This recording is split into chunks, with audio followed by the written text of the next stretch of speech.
All right, listen, I know you're tired.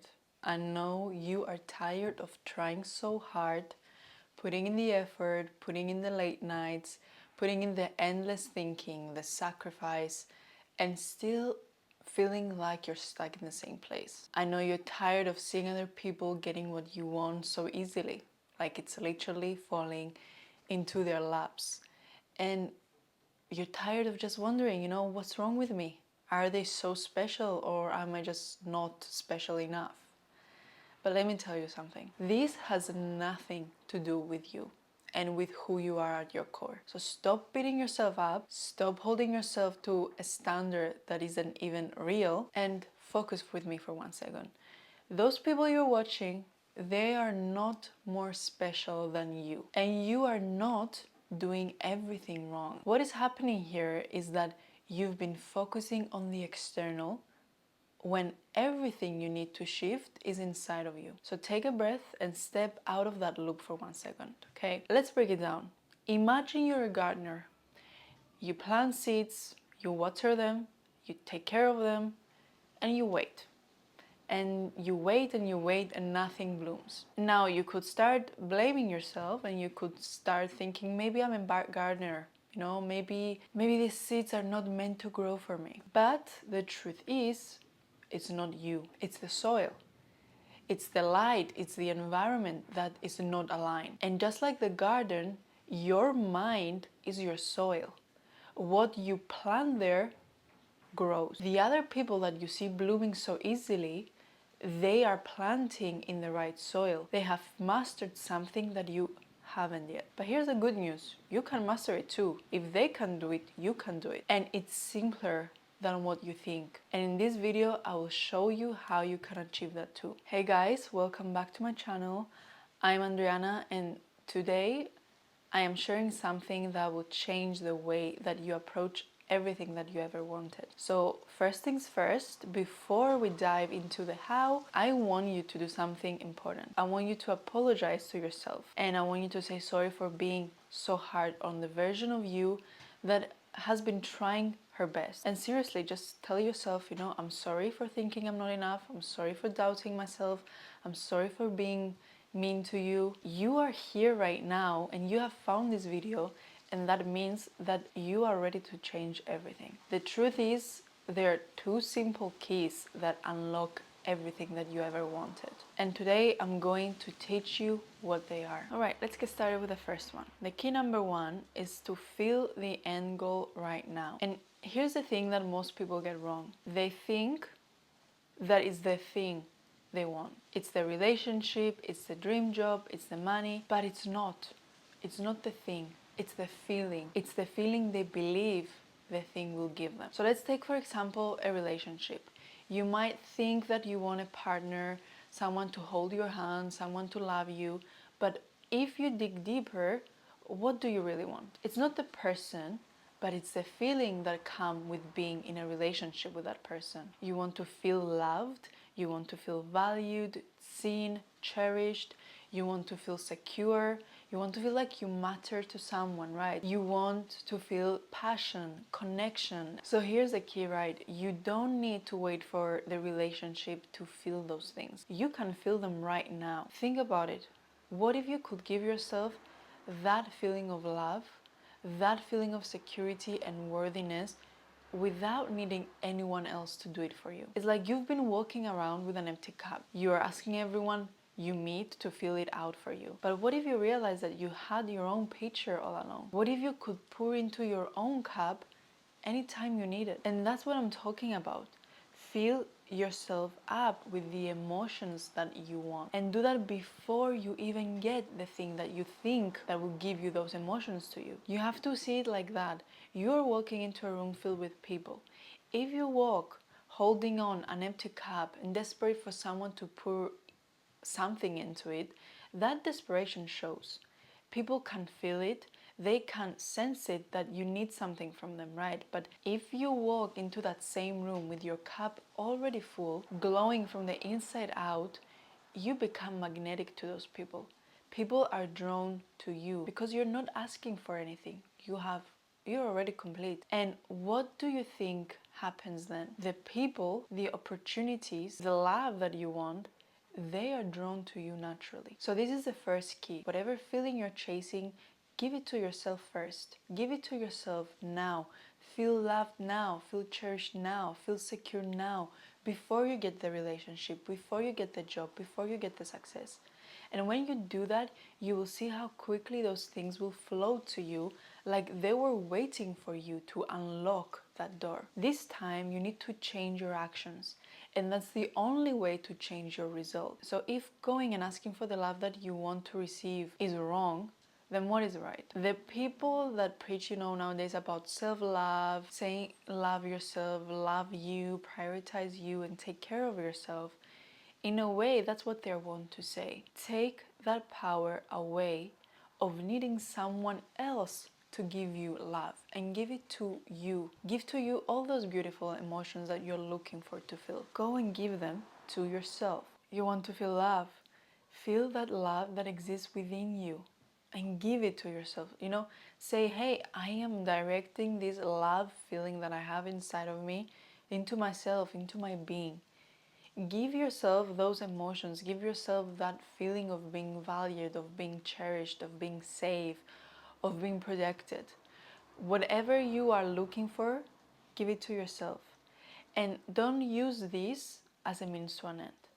This is the end. Don't do it so, okay, I gave myself the love now, so, okay, now where is the external love?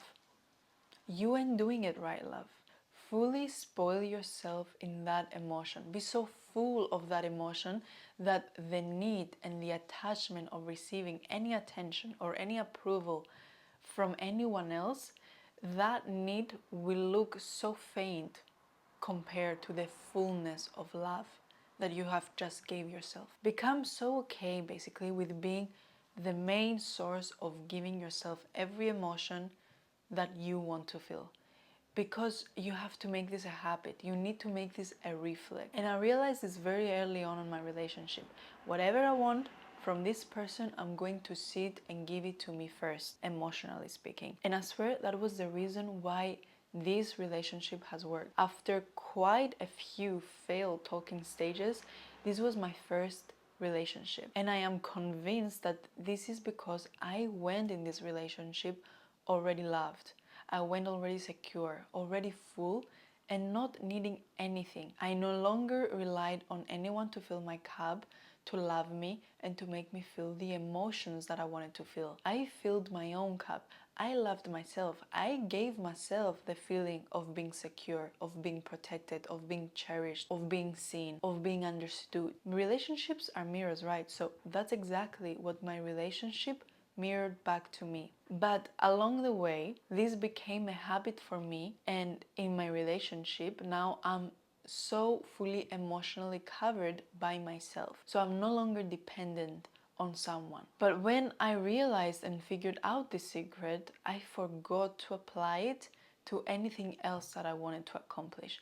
I forgot to use this powerful universal rule to whatever else that I wanted to get. So this was my lesson. When life gives you a key, that key is not a one-door key. It's a key that opens up every door that you want to open. So this was the first key. Now the second key is to need nothing. You have to let go of need. I want you to pause for a second and I want to think about your life. How many times have you found yourself longing for something, wanting it so badly that it literally consumed your every thought? Maybe it was a relationship that you needed to feel loved, a job that you needed to feel successful, or even the validation of others to feel worthy. When you're in that place of need, it's all that you can think about, isn't it?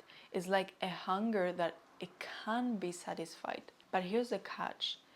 That very neediness is what's keeping you from getting what you want. So think about it this way. Have you ever been around someone that was so desperate, that they were desperate for attention, that were desperate for validation, that they were desperate for love? It's not attractive, right? It creates this energy that it feels so heavy, that it feels suffocating. That person's desperation clings to you like it's a weight, and all you want to do is to get yourself away from that, to protect yourself from it. And that's the same thing that happens when you're desperate for something in your life.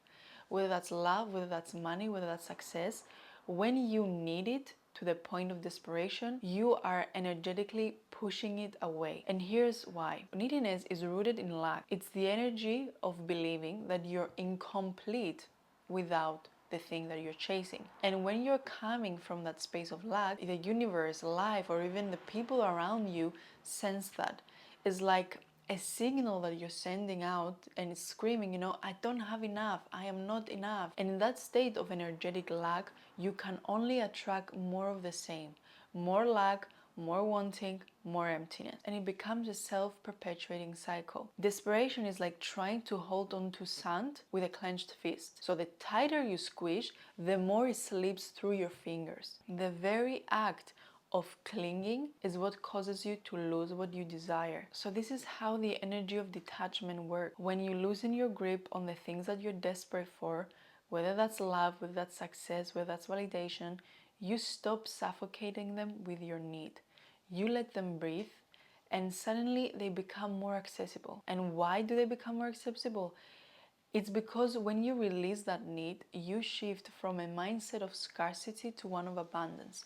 You shift from thinking, I need this to complete me, to a I am already whole and this thing is simply a beautiful addition to my life. And this is basically the heart of the second key. Needing nothing attracts everything. When you no longer need something to feel whole, when you no longer feel something to feel complete or happy, you free yourself from the chains of that desperation. You step into a place where you're no longer chasing, and when you're no longer chasing, you become magnetic. Suddenly, you're not in a state of wanting, you're in a state of allowing. And the thing that you once felt so desperate to have, it begins to flow into your life with ease. Here's where the real shift happens. When you stop seeking from a place of need, you start attracting from a place of worthiness. Instead of running after love, you become love. Instead of chasing success, you embody success. Instead of seeking validation from others, you validate yourself. And when you start vibrating at that higher frequency of self-worth, everything around you starts to reflect that back to you. It's like trying to catch a butterfly. If you run after it, waving your arms, trying to basically trap it with your hands, it flies away. It goes so fast and so far that you don't even see it anymore. If you sit still, calm, knowing that it will come to you, the butterfly will land onto your shoulder. And the irony is that the less you try to grab hold of what you want, the more it comes to you easily, without force, without struggle. And that's the magic of detachment. And here's the science behind it. In neuroscience, there's something called cognitive dissonance. The psychological discomfort we feel when there's a gap between what we believe and what we experience. So when you're in a state of neediness, you are operating from a belief that you're incomplete, that you are lacking, and that you are unworthy. So your brain constantly seeks out experiences that confirms that belief, because remember, the brain loves consistency. It craves alignment between what you believe and what you experience. So when you shift from need to abundance, when you decide, I don't need this to feel complete, I'm already enough, I'm already whole, you disrupt the old belief system and you create a new mental reality where you are whole and where you are worthy and where you are abundant. And your brain just starts to seek out experiences that match that new belief. And that's why the moment you let go of the need, you stop attracting experiences of lack and you start attracting experiences of abundance. And now let's talk about energy and the role of energy and frequency, because everything in this universe is energy, right? Including your thoughts and your emotions. When you're vibrating at a frequency of neediness, in a frequency of low self-worth, desperation, fear of missing out, you are literally emitting that energy into the universe. And guess what? Like attracts like. So you're going to attract situations, you're going to attract people who reflect that low vibration back to you. You're going to attract partners who make you feel unworthy, jobs that leave you feeling undervalued, opportunities that slip through your fingers. But when you start vibrating at the frequency of abundance, when you embody the mindset of, I'm enough, I have enough, you start attracting people, you start attracting opportunities, and you start attracting experiences that resonate with that energy. So you're no longer operating from a place of fear, but from a place of certainty, from a place of trust and self-love. And this is why letting go of need is so crucial. When you let go, you create space for the universe to bring you what's meant for you. And more often than not, what the universe has in store is way bigger and way better than anything that you could have imagined. So how do we actually let go of the need? And now we go back to what we said in the first point. The first key. You start by focusing on the feeling that you want to experience rather than focusing on the thing itself. So if you're chasing a relationship because you want to feel loved, start by giving yourself that love first. Cultivate that feeling of love within yourself. Treat yourself the way that you want your partner to treat you. And when you do this, you shift from needing love to being loved. If you're chasing success because you want to feel secure, you want to feel accomplished, whatever you want to feel, start by acknowledging your own worth right now before the success arrives. Celebrate your small wins, embrace the unique path that you're on, and trust that success will come, but it will come only when you're no longer clinging to it for your sense of self-worth. So remember, what you seek is already within you. The external world is simply a reflection of your internal state. So when you stop needing something from the outside to validate you, you'll realize that you already have the power to create the life that you want. Okay, the final thing that I want to mention on this is a very key step that is very important in unlocking all of this, and that is trusting and letting go. After you have given yourself the end feeling, the goal feeling, and you let go of the need, there's one last thing that you need to do, and that is trust. Trust that what's meant for you will come. When you have done everything that you can, when you have filled your own cup, when you have taken aligned action, and when you have detached from the outcome, there's nothing left but trust. Trust that the universe has your back. Trust that what's meant for you won't miss you. And trust that sometimes what we think we want is so much smaller than what's actually waiting for us. Detachment is like planting a seed and knowing that it will grow in its own time. You don't stand over it shouting at it, come on, sprout, come on, come up. You water it, you give it sunlight, and then you trust the process. You let go because you know the seed will bloom in its own perfect timing. At the core of the attachment is surrender. So surrendering doesn't mean that you're giving up on what you want. It means that you're giving up the need to control how it comes to you. So when you surrender, you trust that what's meant for you won't pass you by. You trust that the universe is conspiring in your favor, even if things aren't unfolding the way that you expected them to unfold. When you stop needing the outcome, you make space for magic to happen. So remember, needing nothing will give you everything. So let go of need, detach from the outcome, and trust the process. And this is not a code. This needs to become your way of living. This needs to become a habit for you. This needs to become your reflex. Because if you're not, you're gonna be stuck in a reality where you keep seeing everyone else getting what they want while you're still striving, trying, being in the same loop, being in the same cycle, and still going nowhere. It's time to take yourself somewhere. So here it is. These are the two keys of unlocking everything that you want. Firstly, give yourself the feeling of what you desire right now. And the second one, let go of the need and trust that it will come to you. So use these keys and look how they open up the doors that have everything that you've been waiting for. This is how you stop chasing and start attracting. So this is it for today, guys. Thank you so much for being here. I love you, I appreciate you, and I hope you have a good day.